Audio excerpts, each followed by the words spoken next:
गौरी पुत्र गणेश की जय। ओम नमः शिवाय। प्रेम से बोलिए जय श्री कृष्णा, राधे राधे।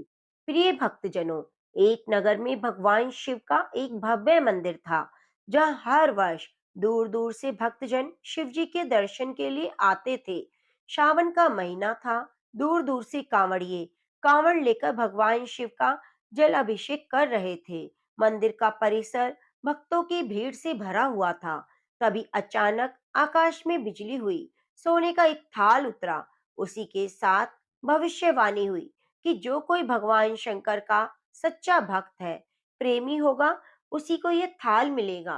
मंदिर के परिसर में उपस्थित सभी लोगों ने यह भविष्यवाणी सुनी। धीरे धीरे सभी इकट्ठे हो गए। जो लोग मंदिर की व्यवस्था देखते थे, उन्हें तो पूरा विश्वास था कि वह थाल उन्हें ही मिलेगा। इसलिए वे सबसे आगे जाकर खड़े हो गए।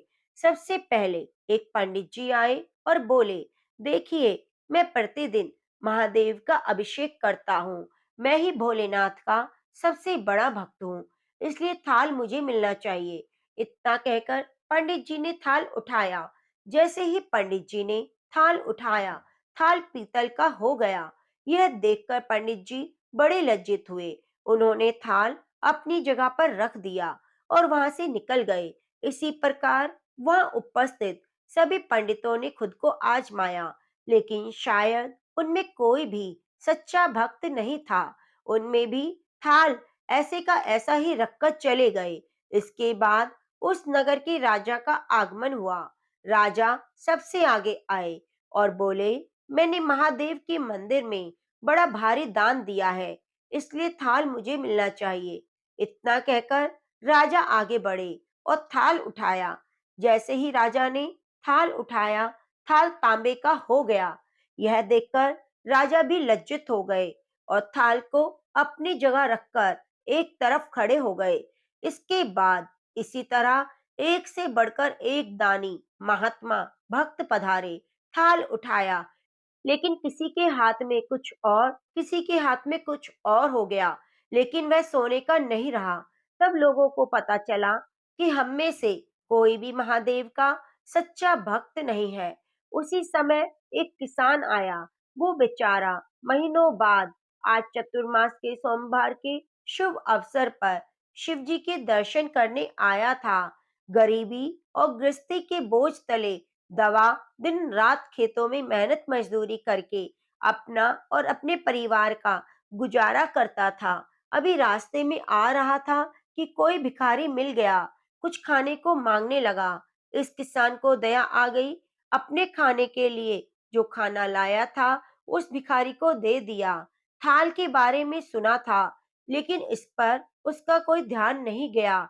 सीधा मंदिर में गया, महादेव का पूजन करके बाहर आ गया। परिक्रमा करके जाने को हुआ, तभी पीछे से एक व्यक्ति बोला, भाई, तुम भी थाल उठाकर देख लो। हो सकता है तुम सच्चे भक्त हो जिसका ये थाल आज आया है। किसान को लगा वह व्यक्ति उसका मजाक कर रहा है। किसान ने हंसते हुए कहा, भाई, मैं तो कभी पूजा पाठ नहीं करता, महीने में एक आध बार मंदिर जाता हूँ। मैं काय का सच्चा भक्त। वह अजनबी बोला, भाई, हम तो देख चुके, हमारी भक्ति दो कौड़ी की नहीं। अब तुम भी हाथ लगा लो, देख लो, सोने का थाल मिले ना मिले, किंतु पता तो चल जाएगा कि तुम्हारी भक्ति में कितनी सच्चाई है। लोगों के आग्रह करने पर भोले वाले किसान ने जाकर थाल उठा लिया। जैसे ही थाल उठाया, लोगों के आश्चर्य का ठिकाना ना रहा। सोने का थाल रोशनी से चमचमाने लगा। यह देखकर सब लोगों में खुशी की लहर दौड़ गई। सभी लोग जय जयकारे लगाने लगे। पूछने लगे, भाई, तुम ही सच्चे भक्त हो, हमें बता दो कैसे भक्ति करते हो, महादेव जी इतने प्रसन्न हो गए।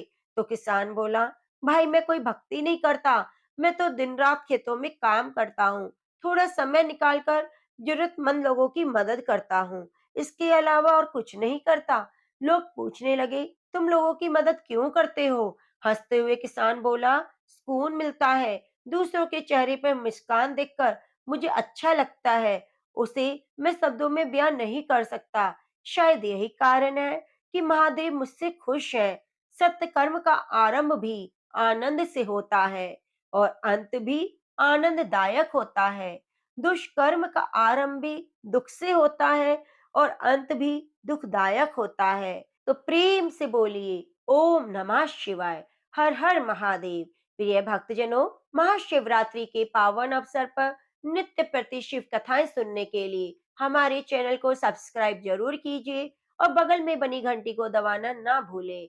कमेंट बॉक्स में ओम नमः शिवाय जरूर लिखिए। मिलते हैं अगली कथा कहानियों के साथ। तब तक के लिए नमस्कार।